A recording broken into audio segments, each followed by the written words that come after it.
नमस्कार, आकुर टीव्ही मध्ये आपल्या सर्वांचं स्वागत। आटपाडी नगरपंचायतची रणधुमाळी सगळीकडे सुरू आहे आणि त्याच धर्तीवर आटपाडीतील एक सामाजिक कार्यकर्ते आणि ज्यांनी पत्रकारिता क्षेत्रामध्ये खूप मोठं काम केलं, बदलाच्या प्रक्रियेमध्ये ज्यांची भूमिका मोलाची होती, असे सादिक खटीक ज्यांचा संघर्ष संपूर्ण आटपाडीने पाहिलेला आहे, असे एक नेतृत्व या नगरपंचायतच्या नगराध्यक्ष पदाच्या रणधुमाळीमध्ये उतरलेलं आहे। तर आपण त्यांचं विजन नेमकं काय आहे आणि ते का ही निवडणूक लढणार आहेत याबद्दल आपण त्यांच्याशी चर्चा करतोय। नमस्कार। नमस्ते, सलाम, प्रणाम, वंदे।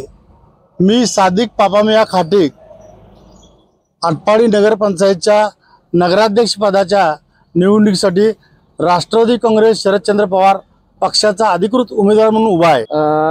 तर आता तुम्ही राजकारणामध्ये काय यावंसं असं वाटलं तुम्हाला? तुम्ही एक पत्रकार होता, आटपाडी जवळ तुम्ही बघितली, आटपाडीचा सगळा संघर्ष बघितला, साहित्य क्षेत्रामध्ये देखील तुम्ही मोठे योगदान दिलं, पण राजकारणामध्ये यावं असं का वाटलं तुम्हाला? साधारणतः 1978-79 या सालामध्ये मी साधारणतः 14-15 वर्षाचा एक शालेय विद्यार्थी होतो, पण मला सुरुवातीपासून समाजकार्याची, राजकारणाची आणि इतर सगळ्या सामाजिक ॲक्टिव्हिटीजमध्ये भाग घ्यायची खूप सवय होती, इच्छा होती आणि त्यानुसार मी अनेक उपक्रमामध्ये सहभागी व्हायचो। पण हळूहळू जसं मला कळत गेलं तसं या तालुक्याची भयावह दुष्काळी स्थिती मला अतिशय अस्वस्थ करायला लागली। शेतकऱ्यांची दुःख, कष्टकऱ्यांची दुःख, नागरिकांच्या व्यथा-वेदना आणि या व्यथा-वेदना मला अतिशय सतावत होत्या। त्यातनं मी काहीतरी करावं या उद्देशाने मी पत्रकारितेचं एक हत्यार आपल्या हाती घेतलं आणि जवळजवळ 36 वर्ष या भागाची, आटपाडी तालुक्याची, मानदेशाची किंबहुना राज्यभर पत्रकारितेच्या माध्यमातून सेवा करण्याचा प्रामाणिकपणे प्रयत्न केला। दुर्दैव असं की या पत्रकारितेच्या माध्यमातून मला इथं काही जी कमतरता दिसली त्यातनं माझ्या अंतःकरणाला भयावह वेदना होत होत्या। पण मी एक सामान्य घरातला मुस्लिम कुटुंबातला असल्यामुळे आणि आर्थिक स्थिती माझी मर्यादित असल्यामुळं सुरुवातीच्या काळात मी फारसा उठाव करू शकलो नाही। जे कोणी लढतील, जे कोणी भागतील त्यांना मदत करणे, जे भावना ठेवून मी प्रामाणिकपणे त्या लोकांना मदत केली। सगळ्यात एक गोष्ट प्रकर्षाने सांगतो की 1880च्या दरम्यान या तालुक्याच्या राजेवाडी गावामध्ये जो तलाव निर्माण झाला, तो तलाव 145 वर्ष झाली आज अखेर तो सातारा जिल्ह्याच्या अधिपत्याखाली आहे। हे पहिलं फार मोठं या तालुक्यावर झालेला अन्याय आहे।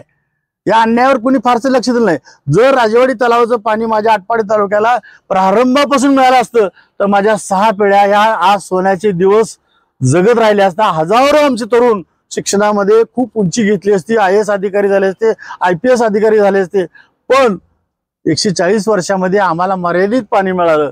त्या तलावाचं स्वामित्व सातारा जिल्ह्यात राहिलं। राजेवाडी तलावाच्या गावाच्या हद्दीत याची भरावीची भिंत आहे, पाण्याचा काही भाग आणि राजेवाडी तलावापासून आणखी 9-10 किलोमीटर पर्यंत या आटपाडी तालुक्याची संपूर्ण त्या राजेवाडीचं कार्यक्षेत्र आहे।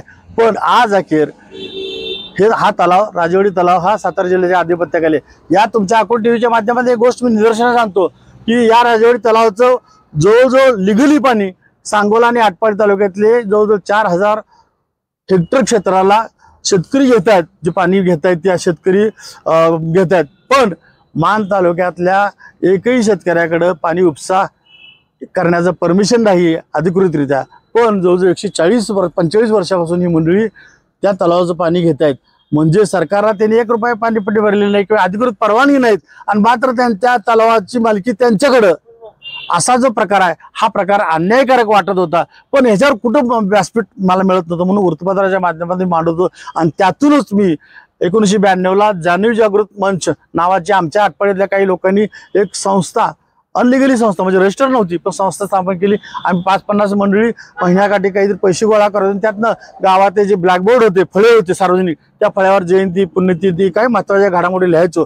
पण एके दिवशी माझ्या डोक्यात कल्पना आली आणि मी आमच्या सगळ्या सहकार्यांना म्हणलं की या भागातल्या दुष्काळावर काहीच आपण करूया, मात करण्यासाठी काहीच प्रयत्न करूया।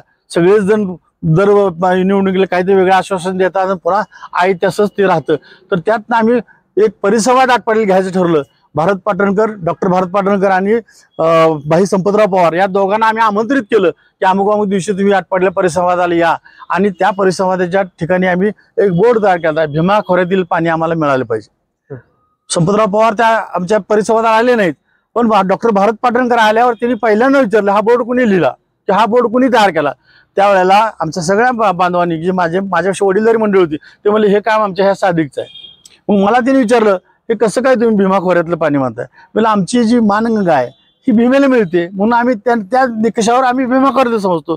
तर त्यावेळी डॉक्टर भारत पाटणकरांनी सांगितलं की असं नाही आहे, कृष्णेच्या उगमापासून कृष्णा जिथं समुद्रात मिळते तिथपर्यंत त्या कृष्णेला जे ओढे नाले ओघळी नद्या मिळतात ते सर्वचे सर्व हे कृष्णा खोऱ्यात येतात. त्यामुळे तुमचा आटपाडी तालुका सुद्धा हा कृष्णा खोऱ्यात आहे असं त्यांनी सांगितलं. पहिल्यांदा आम्ही पत्रकार जरी असलो, आम्ही स्वतःला शान समजत असलो तरी सुद्धा पहिल्यांदा हे नॉलेज आम्ही कृष्णा खोऱ्यात असल्याचं भारत पाटणकरांच्या त्या परिसंवादाच्या माध्यमातून मिळालं. आणि त्यावेळी भारत पाटणकरांनी आम्हाला सांगितलं की तुम्हाला खरोखरच या भागात पाणी आणायचं असेल तर एक मातब्बर असा निस्वार्थ वृत्तीचा माणूस किंवा नेता या आंदोलनात आपण उभा केला पाहिजे. तर मला आमच्या नजरेत असा कोणी नेता आहे असं वाटत नाही. तर म्हणले आहे, माझ्या नजरेत आहे, तुम्ही येणार का. म्हणलं फारसं खर्चिक असलं तर अवघड आहे, आमच्याकडे 2-4 हजार शिल्लक आहे. म्हणजे 5 पैसे सुद्धा तुम्हाला लागणार नाहीत. ते स्वतः जर आले, त्यांना वाटलं हा बाबा ह्या ठिकाणी लढलं पाहिजे झगडलं पाहिजे तर ते पदरच्या पैशानं सर्व काही आंदोलन करतील, फक्त तुमची यायची तयारी आहे. मला असं कोण नेता आहे तर क्रांतीवीर डॉक्टर नागनाथ अण्णा नायकवडी हे आहेत, आपण त्यांच्याकडे जाऊया. मग आम्ही त्याला बोललो अहो आम्ही लहान आहे, आम्ही त्यांना ओळखत नाही, ते आम्हाला ओळखत नाही. आमच्या ह्या 25-26 इथल्या तरुणांना ते कसं हो म्हणतील, तर ती जबाबदारी माझी. मग त्यानुसार आम्ही काही मंडळी नागनाथ अण्णांच्याकडे गेलो. नागनाथ अण्णांना आटपाडीत आणलं आणि आणल्यावर बी एक अन्याय असा घोळ झाला की आम्ही सगळ्यात आटपाडी तालुक्याच्या सगळ्या पक्षाच्या लोकांना मी तिथे आमंत्रित केलं. आणि ज्यावेळी कार्यक्रमाची सुरुवात झाली त्या ठिकाणी भारतीय जनता पक्ष वगैरे असं पक्षाचे लोक आहेत असं माईकवर सांगितल्यावर अण्णा उठले. एकतर हे लोक इथं थांबतील अथवा मी निघून जातो. आणि अण्णांनी शेवटी नाही तिथून निघून गेले. पण तास दीड तासाने पुन्हा आम्हाला निरोप आला की नागनाथ अण्णा आणि त्यांचे सर्व सहकारी सांगोल चौकातल्या सामाजिक सभागृह जे आहेत त्याला आपण डॉक्टर बाबासाहेब आंबेडकर भवन म्हणतो किंवा सामाजिक न्याय विभाग कक्ष म्हणतो किंवा चला ग्रामीण भागात टक्क्या म्हणतो, तिथे ते बसले होते. आम्ही तिथे गेलो आणि पहिली प्राथमिक बैठक तिथं झाली. आणि त्यावेळेला नागनाथ अण्णांनी घोषणा केली की शेतात पाणी बघणार आणि मगच चळवळ थांबणार. हे साधारणतः ऑगस्ट 1992 आणि डिसेंबर 1992 या कालावधीमध्ये भारत पाटणकर आणि नागनाथ अण्णांना मी आटपाडीत आमंत्रित केलं. तर माझ्या सगळ्या सहकाऱ्यांच्या समेत ते आले आणि त्यातून पहिली परिषद 26 जूनला म्हणजे जवळजवळ एक 8-9 महिन्याच्या अंतरानंतर ही झाली. तर मला सांगायचं तात्पर्य काय तर जे कृष्णा खोऱ्याचा जी नागनाथ अण्णांच्या माध्यमातून जो लढा झाला त्या लढ्याचं परिपाक म्हणून या भागामध्ये कृष्णेचं पाणी टेंबूच्या माध्यमातून आलं. त्या लढ्याचे किंवा त्या चळवळीचा पाया बांधण्याचं भाग्य मला लाभलं. का तर या भागातले जे दैन्य दुःख दारिद्र्य होतं या दारिद्र्याला कुठंतरी न्याय मिळाला पाहिजे, वाचा फुटली पाहिजे म्हणून माझा आत्मा सतत तळमळत होता आणि त्यात ती गोष्ट साध्य झाली. त्याचबरोबर काही पत्रकारांच्या समेत याच ठिकाणी हे तहसील कार्यालयाचा आवार याच ठिकाणी 9 ऑगस्ट क्रांती दिनी आम्ही पुराचे जे नद्याचं पाणी वाहून जातं ते पाणी दुष्काळी भागाला उचलून द्यावं म्हणून आम्ही 9 ऑगस्ट क्रांती दिनी आंदोलन केलं पत्रकारांच्या बरोबर. आणि राजेवाडी तलाव हा सांगली जिल्ह्याकडे वर्ग व्हावा, त्या राजेवाडी म्हसोड तलावाचं नाव राजेवाडी तलाव व्हावा अशा अनेक मागण्यांच्या अनुषंगाने गेली वर्षभर मी सातत्यानं झगडत आलेलो आहे, सातत्यानं न्याय मागत आलेलो आहे आणि यासाठी मी सतत समर्पण करत आलेलं आहे. आटपाडीच्या दृष्टीने काय भूमिका आहे तुमची? आटपाडीला काय बदल झाला पाहिजे आणि तुम्ही काय आटपाडीच्या बदलामध्ये भूमिका बजावली? माझं आटपाडी शहर हे ऐतिहासिक शहर आहे. औंधच्या राजाचं मुख्य महाल असलेला हा शहर आहे. या आटपाडी शहरानं किंवा आटपाडी तालुक्यानं महाराष्ट्राला नव्हे देशाला नव्हे जगाला दिशा देतील अशी माणसांची इथं रांग उभी केली. त्यामध्ये गर्दी माडगुळकर अण्णा आहेत की ज्यांना आधुनिक महाराष्ट्राचं वाल्मिकी म्हटलं जातं. व्यंकटेश तात्या माडगुळकर आहेत ज्यांचं साहित्य 7 समुद्रापलीकडे गेलं. शंकरराव खरात ज्यांना दलित जीवनाचे भाष्यकार म्हटलं जातं, जे अखिल भारतीय मराठी साहित्य संमेलनाचे अध्यक्ष होते. डॉक्टर बाबासाहेब आंबेडकर मराठवाडा विद्यापीठाचे ते कुलगुरू होते. त्याचबरोबर नासामी नामदार ज्यांचा जन्म गोमेडीचा आहे आपल्या आणि ते मूळ बचिरीचे आहेत. तर यासारखे अनेक साहित्यिक, मग त्यामध्ये रामनाईक साहेब हे आटपाडीतच त्यांचं जीवन सुरुवाती जीवन इथंच ते व्यतीत झालेलं आहे. ते मोठमोठ्या पदावर बाहेर गेले. त्याचबरोबर राजीव खांडेकर माझा संपादक ते सुद्धा माझ्या आटपाडीचेच आहेत. त्याचबरोबर अशा अनेक मान्यवर मंडळी अरुण कांबळे साहेब असतील, कृष्णा आमच्या अरुण शांतामावशी कांबळे असतील, तर अशा अनेक मान्यवर मातब्बरांची ही जननी आहे, जन्मभूमी आहे. तर या आटपाडीला खूप मोठा प्रचंड असा वारसा आहे, पण ही आटपाडी ज्या गतीने डेव्हलप व्हायला पाहिजे त्या गतीने झाली नाही. अक्षरशः गल्लीबोळातले रस्ते सुद्धा वाईट अवस्थेत होते. पाऊस पडला तर इथं चिखल व्हायचा. हा जो हबीब आहे हे माझ्या गल्लीत राहत होता. अनेकदा रस्त्यावरून चालताना कसरत करून चालायला लागायची. गटराची दुरावस्था असायची. पिण्याचं पाणी 8-8 दिवसांनी यायचं आणि इतर जे काही सांस्कृतिक घडामोडी पाहिजे होत्या त्या होत नव्हत्या. म्हणून शेटपळ्याला गरिबांचं स्मारक व्हावं यासाठी जो लढा झाला 93 पासून, त्या लढ्यामध्ये शेटपळकरांच्या खांद्याला खांदा लावून मी होतो. आटपाडीत सुद्धा गरिबांचं स्मारक झालं पाहिजे, शंकरराव खरात साहेबांचं स्मारक झालं पाहिजे म्हणून अनेक वर्षापासून मी आवाज उठवत आलेला आहे. माडगुळ्यामध्ये या दोघा भावांचं स्मारक झालं पाहिजे, गोमेडीमध्ये नासम इनामदारांचं स्मारक झालं पाहिजे. या भूमिका सातत्याने मी वृत्तपत्राच्या माध्यमातून, इलेक्ट्रॉनिक्स मीडियाच्या माध्यमातून मांडत आलेलं आहे आणि आटपाडी माझी सर्वात पुढे गेली पाहिजे यासाठी सतत माझा प्रयत्न राहिलेला आहे. आता आटपाडीच्या लगतच स्वतंत्र कैद्यांची वसाहत आहे, ज्या ठिकाणी जन्मठेप झालेला कैदी अंतिम शेवटची काही वर्ष तो आटपाडी तिथं आपल्या पत्नी मुलासह येऊन तिथं माणुसकीचं जीवन जगत असतो. पुन्हा तो माणूस बनून पुन्हा माणसात जात असतो. तर ह्या साधारणतः 85 वर्षापूर्वी 38-39 दरम्यान निर्माण झालेल्या स्वतंत्र कैद्याच्या वसाहतीमध्ये कुठल्याही प्रकारची सोयी सुधारणा झाली याच्याविषयी मी सातत्याने लिहिलं. 1994ला मी हे लिखाण केलं आणि मला 96ला गगो राज्याध्यक्ष बेळगावच्या सार्वजनिक वाचनालयाचा पुरस्कार यावर मिळाला. त्याचबरोबर पत्रपंडित पावा गाडगळे या पुरस्काराने मी पाण्याच्या लेखनावर सन्मानित झालो. त्यावेळेला मुंबईच्या कार्यक्रमामध्ये मी भाषण केलं. त्यावेळेचे गृहराज्यमंत्री गजानन कीर्तिकर साहेब प्रमुख पाहुणे होते आणि अखिल भारतीय मराठी पत्रकार परिषदेचे राष्ट्रीय अध्यक्ष कार्याध्यक्ष तिथे होते आणि तिथे मी भाषणात म्हणालो, साहेब माझ्या भागातल्या अनेक समस्यांना व्यासपीठावर मांडतो, वृत्तपत्रात मांडतो, असं तोंडी बोलतो, पण त्या समस्या तिथेच राहतात आणि त्या लिखाणाला मात्र सन्मान मिळतो, साधिकाधिक सन्मान होतो. तर माझ्या भागात ज्या वेळेला खऱ्या अर्थानं पाणी येईल त्यावेळेला हा आजचा जो पुरस्कार आहे तो मला मिळाल्यासारखा होईल असं मी तिथं बोललो. त्यावेळेला गजानन कीर्तिकर साहेबांनी त्यावेळेस पत्रकारांची माफी मागितली. पत्रकार बंधूंनो, थोडंसं मी बोलतोय ते लिहू नका, का तर तो मुख्यमंत्र्यांचा अधिकार आहे. पण या भावाला मी सांगतो, तुमच्या भागात कृष्णा खोरे मंडळाच्या माध्यमातून पाणी आम्ही देणार आहोत आणि येणाऱ्या 5-10 वर्षात ते तुम्हाला दाखवून देऊ असं आश्वासन त्यावेळेला आम्हाला कीर्तिकर साहेबांनी माझ्या पुरस्कार वितरणाच्या वेळेला दिलं होतं. सांगण्याचं तात्पर्य काय, तर माझी आटपाडी सर्वांग सुंदर व्हावी, सर्वात पुढे जावं. आणि सगळ्यात एक आणखी एक मला मुद्दा सांगायचा आहे की ही आटपाडी केवढी मोठी होती, तर या आटपाडीमध्ये आसपासची 8-9 गावं या आटपाडी ग्रामपंचायतचा भाग होती. त्यामध्ये पुजारवाडी आमची, सोनाक्षी जवळची, देशमुखवाडी, यमाजी पाटलाची वाडी, खांजोडवाडी, मासाळवाडी, मुडेवाडी, मापटेमळा, भिंगेवाडी अशी सर्व गावं ह्या आटपाडीचा भाग होती. तर माझी सातत्याने मागणी होती की नगरपंचायत करण्यापेक्षा सरकारने नगरपालिकाच करावी, का ह्या सर्व 8 गावांचा जर ह्या समावेश झाला तर प्रचंड प्रमाणात निधी येईल, आटपाडीची डेव्हलपमेंट होईल आणि या वाड्यावस्तींचा सुद्धा चांगल्या पद्धतीने विकास करता येईल, गावातले रस्ते रुंद करता येतील, गावामध्ये अनेक ठिकाणी ज्या गरजा आहेत. आता मला सांगा, म्हातारा माणूस असेल किंवा एखाद्या माई माऊलीला कुठे जाऊन एक अर्धा तास विरंगुळा म्हणून बसायचं म्हणलं तर इथं कुठल्याही प्रकारचं एखादा बगीचा नाही किंवा एखाद्या डेव्हलप अशी जागा नाही. सगळीकडे बघितलं तर कंजेस्टेड, म्हणजे अगदी घुसमटल्यासारखी अवस्था आज या शहराची झालेली आहे. तर या शहराला आधुनिक शहराचा दर्जा मिळाला पाहिजे, त्या आधुनिक सर्व सुखसोयी या ठिकाणी निर्माण झाल्या पाहिजे, ही माझी पहिली धारणा आहे. आज आटपाडीचे जे दोन्ही वडे जे तलावापासून आटपाडीगड बाजारपेठांकडे येतात, एक शुक्रवाडा जो सांडव्यापासून निघतो आणि एक भराव्यापासून निघणारा, पूर्वी ह्या भराव्याच्या ठिकाणच्या वड्यावरच हा तलाव बांधला गेला. या दोन्ही वड्यामध्ये आज प्रचंड प्रमाणात अतिक्रमण झाले. या अतिक्रमणासंदर्भात वृत्तपत्रामध्ये मी सातत्याने लिहित आलेलो आहे. जवळजवळ मला आठवतंय 18 वर्षापासून याला आवाज उठवतोय. हे प्रचंड अतिक्रमण निघालं पाहिजे, ही माझी भूमिका आहे. त्याचबरोबर या गावामध्ये जे बाजारपेठांना ते इकडं धांडोर मळ्यापर्यंत म्हणजे दिगंज आटपाडी रोडवर अनेक ठिकाणी सरकारी जागा आहेत, शासनाच्या, महाराष्ट्र शासनाच्या जागा आहेत. काही ठिकाणी देवस्थान इनाम वर्ग 3च्या जागा आहेत. आज ह्या जागांवर अतिक्रमण झाले, मोठमोठ्या काँक्रीटच्या इमारती झाल्या आहेत. माझं सरकारला सातत्याने भांडण निवेदन होतं की ह्या अतिक्रमणाच्या इमारती नेस्तनाबूत कराव्यात आणि या जागी जो आटपाडीचा विकास आराखडा मध्यंतरी बनवला आणि पुन्हा माघार घेतला गेला, त्यातल्या काही गोष्टी या सरकारच्या जागेवर, देवस्थान इनाम वर्गाच्या जागेवर कराव्यात आणि मग गरज पडल्यास इतर नागरिकांच्या ज्यांच्याकडे खूप संपन्नता आहे, ज्यांच्याकडे बाबा अनेक मोठी जमीन आहे, त्यात ती काही थोडीफार जमीन घेऊन त्यांच्या साह्यानं या गावाचा विकास करावा या भावनेतनं मी सातत्यानं आवाज उठवत आलो.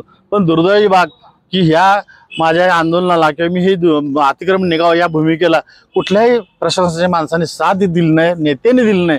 का तर इनडायरेक्टली त्यांचीच त्यांना साथ असावी असं मला वाटतं.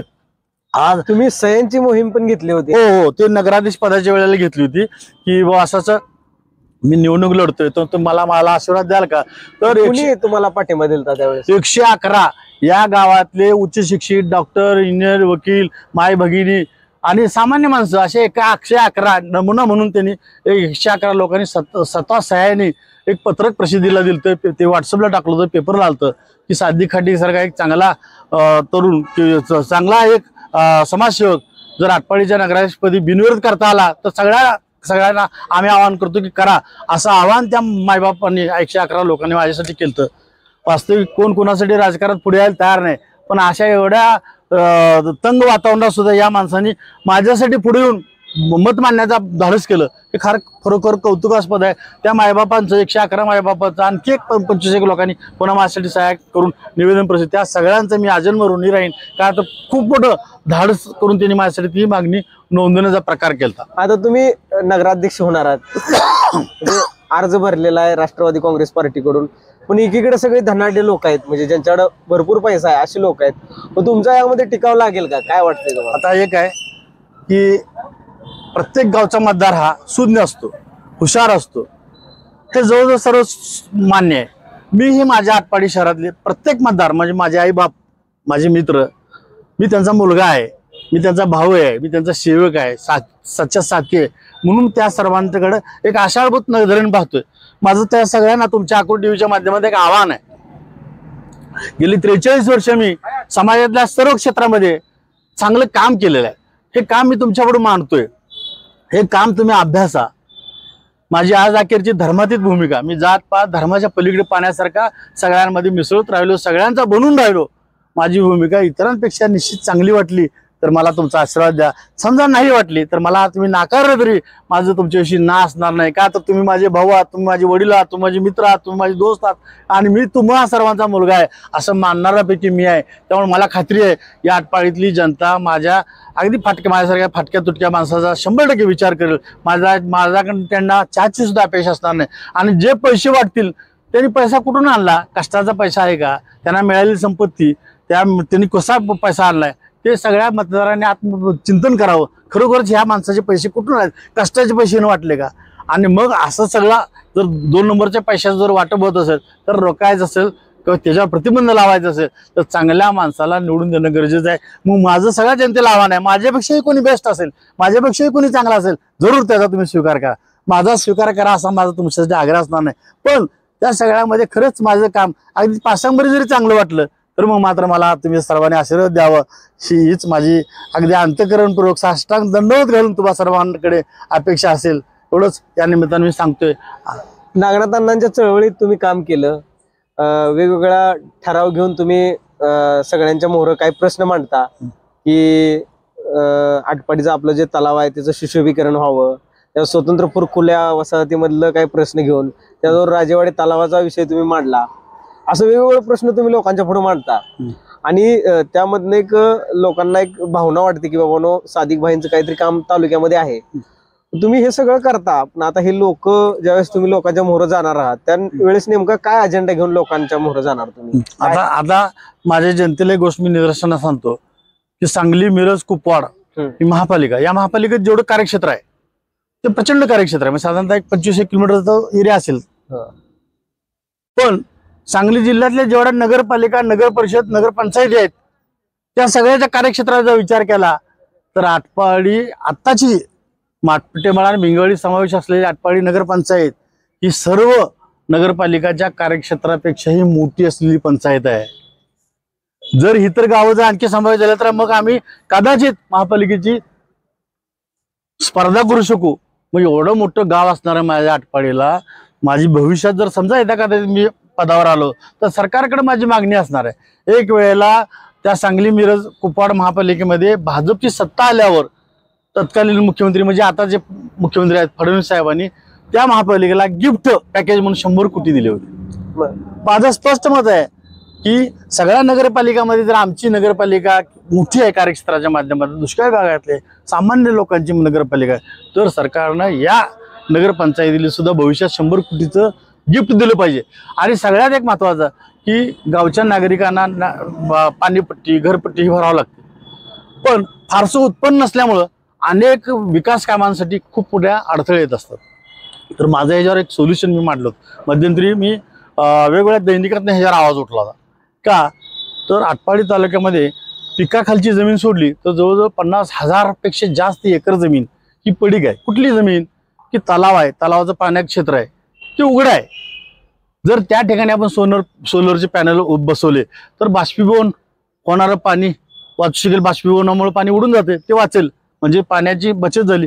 त्याचबरोबर प्रचंड प्रमाणात आम्हाला वीज मिळत आहे. दुसरा, जे कॅनलचे मोकळे जागा आहेत त्याचं अस्थिकरण सौर ऊर्जेच्या माध्यमातून केलं. ज्या ठिकाणी डोंगर दऱ्या आहेत त्या ठिकाणी पवन ऊर्जेचे टावर उभे केले, म्हणजे आपल्या पवन ऊर्जा आपण मिळवत होते. त्याचबरोबर ज्या ज्या ठिकाणी सरकारची जमीन आहे, पडीक जमीन आहे, गायरान जमीन आहे, या सर्व जमिनीमध्ये जर सोलरचा प्रयोग जर केला आणि एक साधारणतः 20,000 एकरचं आपण जर हे धरलं, उद्दिष्ट धरलं, तर वर्षाकाठी या सोलर आणि पवनचक्क्याच्या माध्यमातून एका तालुक्यामध्ये 1,000 कोटी उत्पन्न मिळू शकतं. सरकारकडे मी ही भूमिका मांडली आहे आणि माझं म्हणणं असं आहे की त्या 1,000 कोटीतले 100 कोटी सरकारनं त्यांना घ्यावेत, कारण त्यांच्या पैशातनं ती सगळी यंत्रणा राहिली. ती 900 कोटीची विभागणी कशी करायची, तर त्या गावची, त्या तालुक्याची मुख्य नगरपंचायत असेल किंवा मुख्य ग्रामपंचायत असेल किंवा मुख्य नगरपालिका असेल, त्या नगरपालिका या स्थानिक स्वराज्य संस्थेला त्यातले 300 कोटी अनुदान म्हणून द्यायचे. त्याचबरोबर त्या तालुक्यातील जी मुख्य पंचायत समिती आहे, ज्याच्यावर संपूर्ण तालुक्यातल्या ग्रामपंचायतीचा कामकाज चालतो, त्यांना 300 कोटी द्यायचे.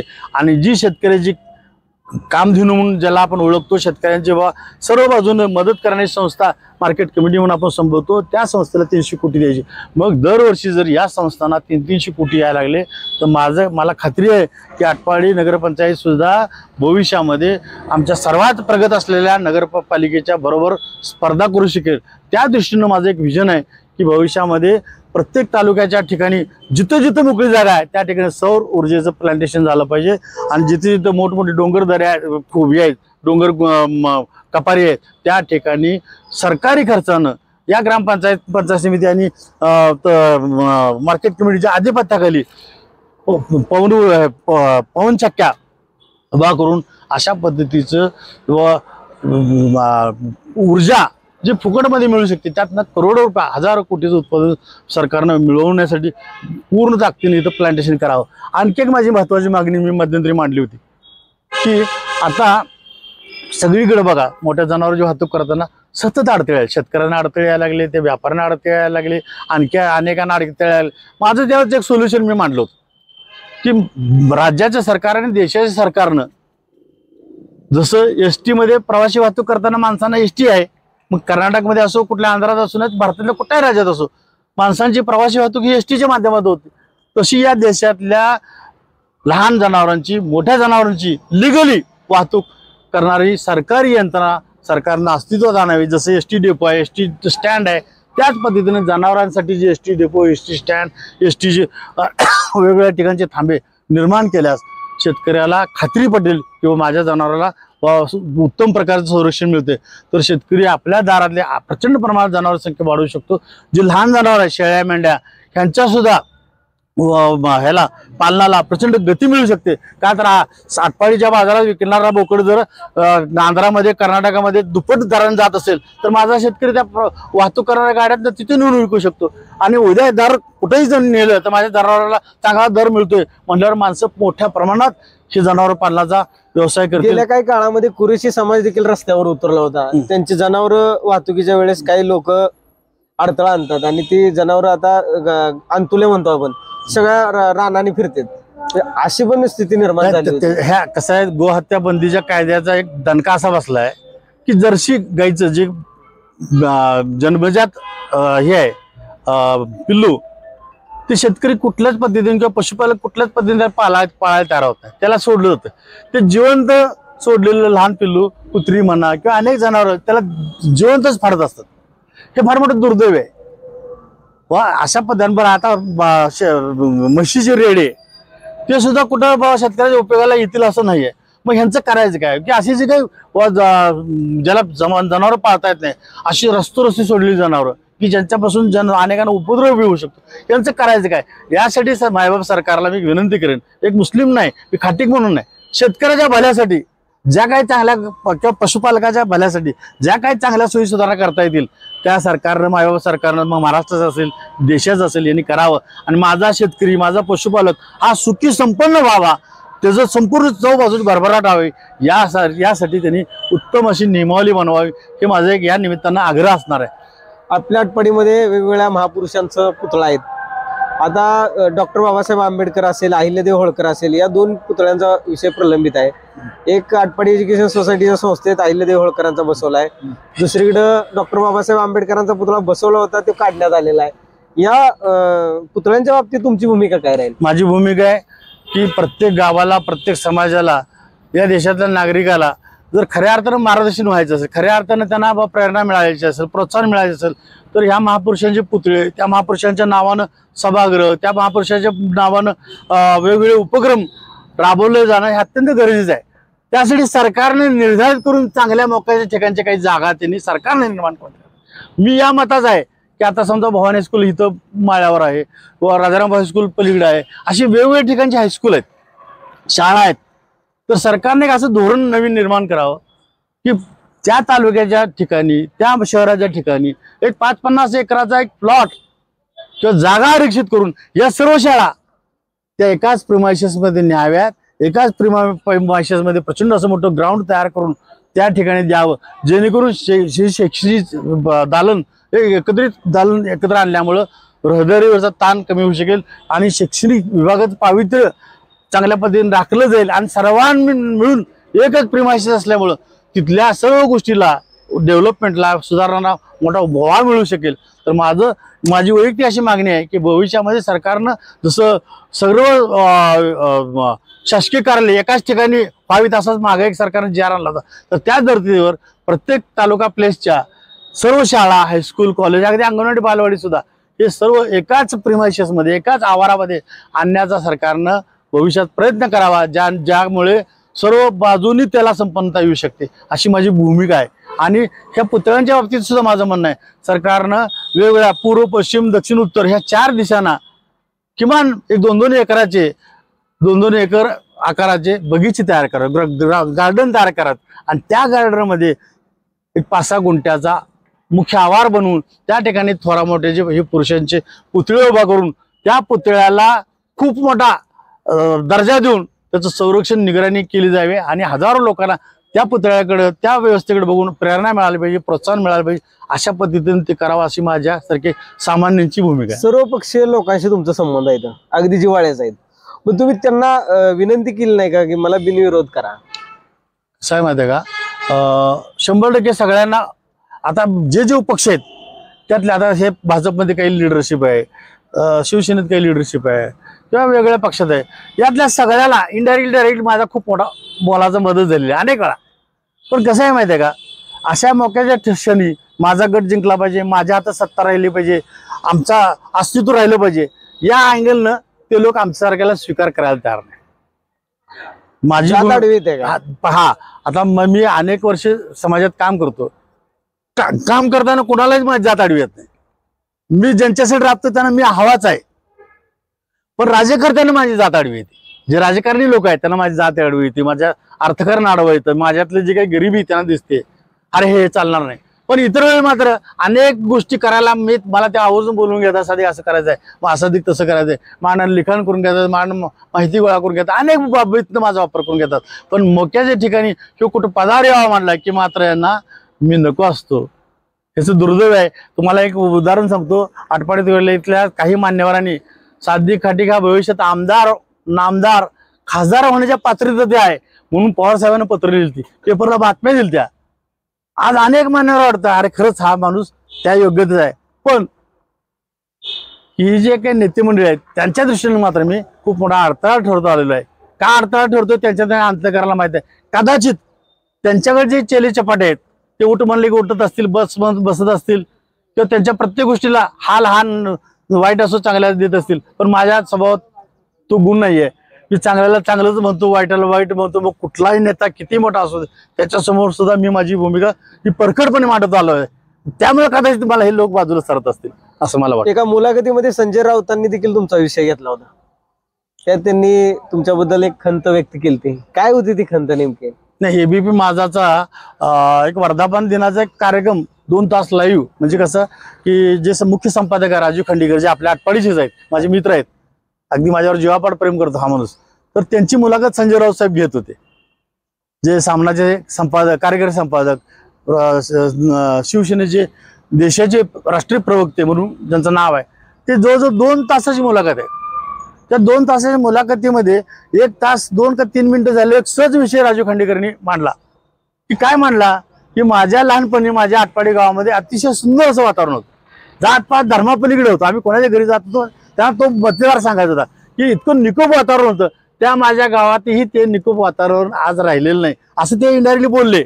आणि त्याचा तो संदर्भ घेऊन संजय राऊत साहेब म्हणले, हो हो मला माहित आहे तुमचे ते आटपाडीचे मित्र सादिक खटिक यांच्याविषयी तुम्ही मला अनेक वेळा बोललात, असा त्यांनी संदर्भ दिला. म्हणजे सादिक खटिक हा मुस्लिम आहे, तुम्ही ब्राह्मण आहात, पण तुम्ही सादिक खटिकचं कौतुक सातत्याने करताय, करत आला आहात माझ्याकडे, का तर हे निकोप वातावरणाचा भाग होता असं त्या राऊत साहेबांना सुचवायचं होतं. पण त्या टोटल मुलाखती 2 तासाच्या माझ्या नावाचा संदर्भ घेऊन या दोघा मान्यवरांनी मला उपकृत केलं, मला धन्य केलं. खरखर त्या मुलाखतीमध्ये एक 10-20 सेकंदाचा तो भाग असेल, पण माझ्या आयुष्यभराच्या कमाई म्हणजे जे काही मी चांगलं काम केलं त्याच्यासाठी ती शाबासकी होती असं मी मानणारा माणूस आहे. तुम्ही आटपाडीच्या म्हणजे वेगवेगळ्या प्रक्रियेमध्ये सहभागी झाला.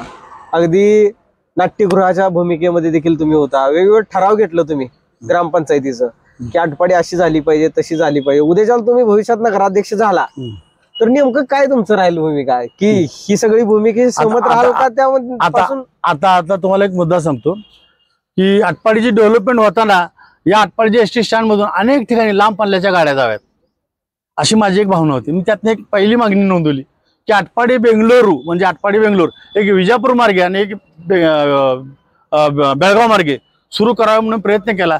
त्या माझ्या मागणीला त्यावेळेचे आमदार अनिल भाऊ बाबर आणि त्यावेळेचे इस्लामपूरचे आमदार किंवा वाळव्या तालुक्याचे आमदार जयंत पाटील साहेबांनी लेखी पत्र दिली मंत्र्यांना किंवा आटपाडी बेंगलोर ही गाड्या लांब पल्ल्याची चालू करावी, एक बेळगाव मार्गे आणि एक विजापूर मार्गे. पण ती मागणी वास्तवात आली नाही. अशा काही ज्या तुम्ही मागण्या केल्या ज्या धोरणात्मक आहेत, आता मी आटपाडी ग्रामपंचायतच्या ग्रामसभेत सुद्धा काही ठराव केले. आटपाडीच्या जे काही गावात झाले अतिक्रमण काढावीत, आटपाडीच्या ओढ्या पात्रातनं किंवा डबई कुर्णामध्ये चिंचबन करावं, ऑक्सिजन पार्क बनवावा, पक्षी अभयारण्य साकारावं किंवा अनेक नागरिकांना पहाटे व चालण्यासाठीचा ट्रॅक निर्माण करावा.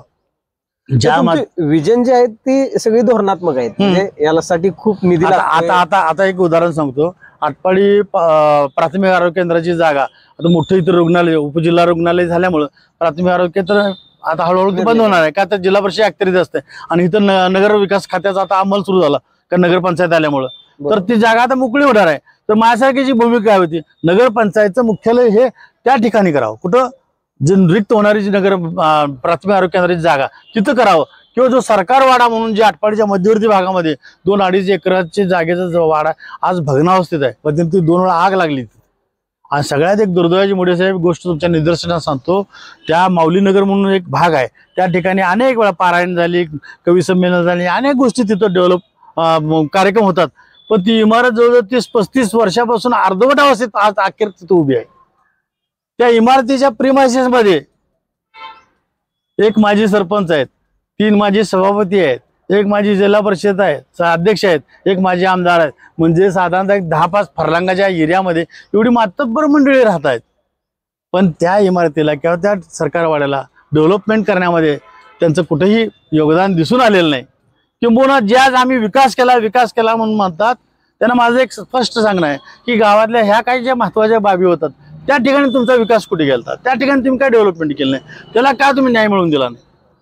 आज आटपाडीचं जे मूळ पेठ आहे ते मूळ पेठेचं महत्व कमी व्हावं किंवा मूळ पेठेपासून अनेक गोष्टी बाहेर जाव्यात यासाठी काही नेते मंडळी प्रयत्न करतात.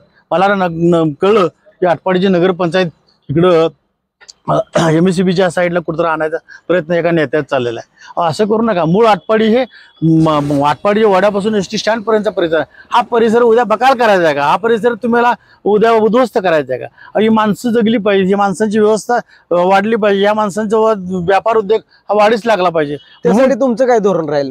माझी भूमिका एकच राहील की मूळ आटपाडीला धरून या शहराचा सर्वांगीण विकास करा. मूळ आटपाडी ही त्या ठिकाणी शाबूत राहिली पाहिजे, मजबूत राहिली पाहिजे. हा आत्मा या गावाचा, या शहराचा मुख्य आत्मा ही मूळ आटपाडी आहे. ही आटपाडी मोडून निघाली तर चालणार नाही. भविष्यामध्ये या आटपाडीच्या पेठेतल्या सर्व पेटकऱ्यांना मी अगदी अंतःकरणपणे विनंती करणार आहे की बाबा तुम्ही इथं रस्त्याच्या रुंदीकरणासाठी साथ द्या. तुमची जेवढी जागा जाईल ती जागा वडापात्रात, इकडे जे पश्चिमेचं वडापात्र आहे त्या वडापात्रामध्ये सरकारकडे प्रयत्न करून आम्ही जागा मिळवून त्या ठिकाणी मोठमोठ्या संख्येचे गाळे उभा करू आणि त्या ठिकाणी आग्रहकाने ज्यांच्या जागा गेल्या, जे अतिक्रमणात ज्यांच्या जागा निघाल्या किंवा दुकान निघाली त्या ठिकाणी त्यांना वसवण्याचा प्रयत्न करू. आता माझ्या स्वप्नातली एक गोष्ट मी तुम्हाला सांगू इच्छितो की आटपाडीच्या वडापात्र आपण फरशी पुलापासूनच धरू.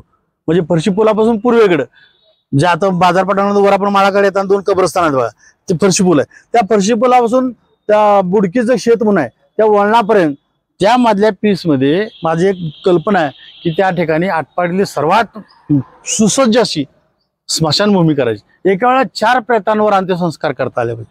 प्रचंड असं स्टेडियम सारखं बसायला लोकांना आसन असलं पाहिजे. ते सर्व बंदिस्त असलं पाहिजे.